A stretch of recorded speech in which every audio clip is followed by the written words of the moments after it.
بسم اللہ الرحمن الرحیم۔ السلام علیکم ورحمۃ اللہ وبرکاتہ۔ آج ہم پڑھیں گے قرآن حکیم کی ایک چھوٹی سی سورت، سورۃ الاخلاص۔ یہ سورت نمازوں میں بہت کثرت کے ساتھ پڑھی جاتی ہے، اس لیے اس کو بہت احتیاط کے ساتھ آپ توجہ کے ساتھ سماعت کیجیے۔ شروع کرتے ہیں۔ بسم اللہ الرحمن الرحیم۔ قل هو اللہ احد قل هو اللہ احد۔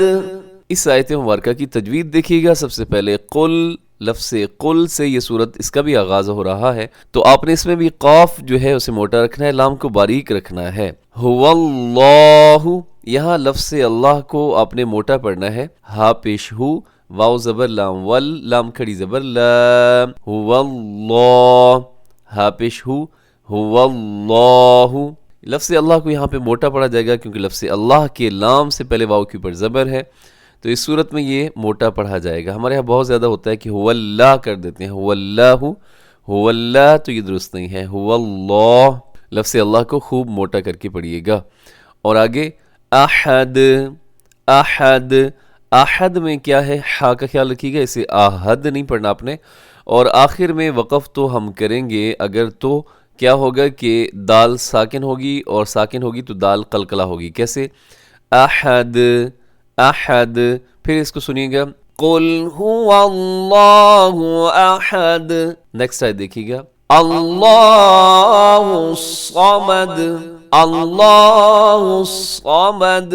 یہاں لفظ اللہ کو آپ نے یہاں بھی موٹا پڑھنا ہے کیونکہ اس لفظ اللہ کے لام سے پہلے حمزہ کے اوپر زبر ہے، تو آپ یہاں پہ اس کو پر پڑھیں گے، موٹا پڑھیں گے، اللہ۔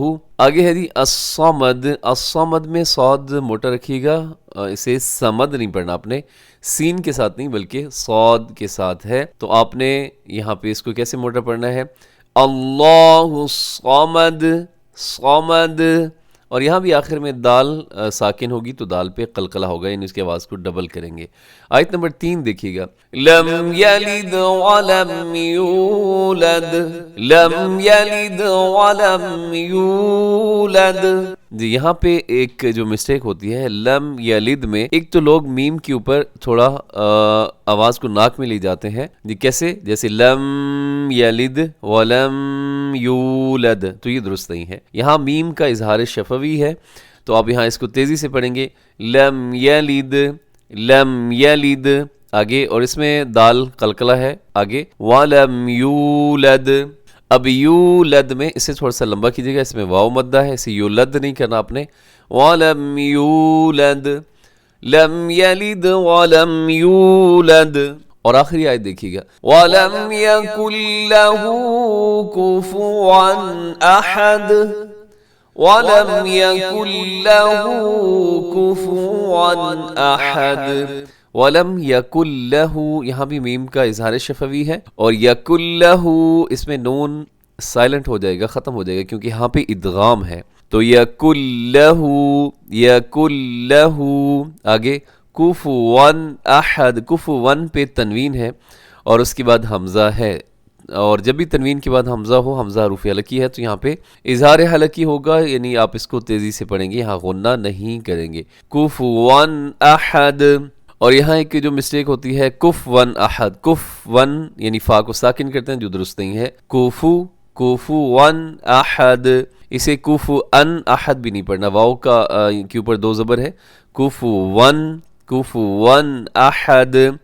اس صورت کو پھر سنیے گا، بسم اللہ الرحمن الرحیم، قل هو اللہ احد، اللہ الصمد، لم یلد ولم یولد، لم یلد ولم یولد، وَلَمْ يَكُنْ لَهُ كُفُوًا أَحَدٌ۔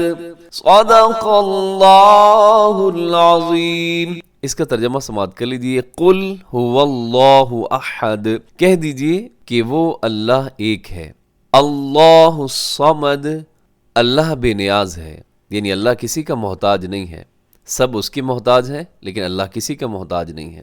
لم یلد ولم یولد، نہ اس کی کوئی اولاد ہے نہ وہ کسی کی اولاد ہے، وَلَمْ يَكُنْ لَهُ كُفُوًا أَحَدٌ، اور اس کے جوڑ کا کوئی نہیں ہے۔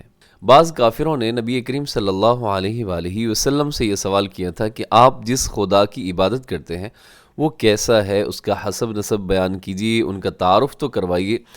تو جب یہ سوال انہوں نے کیا تو اس کے جواب میں اللہ رب العزت نے یہ صورت نازل فرمائی کہ وہ اللہ ایک ہے اور ہر لحاظ سے اللہ ایک ہے، وہ کسی کا محتاج نہیں ہے اور ساری مخلوق اس کی محتاج ہے، نہ اس کی کوئی اولاد ہے نہ وہ کسی کی اولاد ہے۔ اس لیے اللہ رب العزت نے یہ بیان فرمایا کہ بعض لوگ ایسے تھے جو فرشتوں کو اللہ تعالیٰ کی بیٹیاں قرار دیتے تھے، کہ جیسے فرشتے پردے میں ہوتے ہیں اور بیٹیاں بھی پردے میں ہوتی ہیں، تو اس لیے انہوں نے فرشتوں کو اللہ کی بیٹیاں نعوذ باللہ قرار دیا۔ اور اسی طرح بعض نے حضرت عیسیٰ یا حضرت عزیر علیہ السلام کو اللہ تعالیٰ کا بیٹا قرار دیا ہے۔ تو ان سب جو لوگوں کے خیالات تھے ان کی اللہ رب العزت نے اس صورت کے اندر تردید فرمائی ہے، اور اس کے جوڑ کا کوئی نہیں ہے، یعنی کوئی نہیں ہے جو کسی معاملے میں اس کی برابری یا ہمسری کر سکے۔ اور یہ سورۃ الاخلاص، اور اسے ایک تہائی حصہ قرار دیا گیا ہے قرآن کریم کا، ایک تہائی حصہ، یعنی اگر آپ اس سورت کو 3 دفعہ تلاوت کرتے ہیں تو اللہ رب العزت آپ کے نامہ اعمال میں ایک قرآن کے برابر، پڑھنے کے برابر ثواب جو ہے وہ۔ تو اللہ رب العزت سے دعا ہے اللہ ہمیں عمل کرنے کی توفیق دے اور اس سورت کے ساتھ ہمیں محبت نصیب فرمائے، اس لیے کہ ایک صحابی جو بہت کثرت سے پڑھا کرتے تھے تو اللہ کے نبی صلی اللہ علیہ وآلہ وسلم نے فرمایا کہ یہ جو سورہ اخلاص سے جو محبت ہے تمہاری، یہ تمہاری جنت میں داخلے کا باعث بنے گی۔ اللہ ہمیں عمل کی توفیق عطا فرمائے۔ اس کے ساتھ ہی ہمارا آج کا سبق مکمل ہوا۔ خوش رہیں۔ السلام علیکم ورحمۃ اللہ وبرکاتہ۔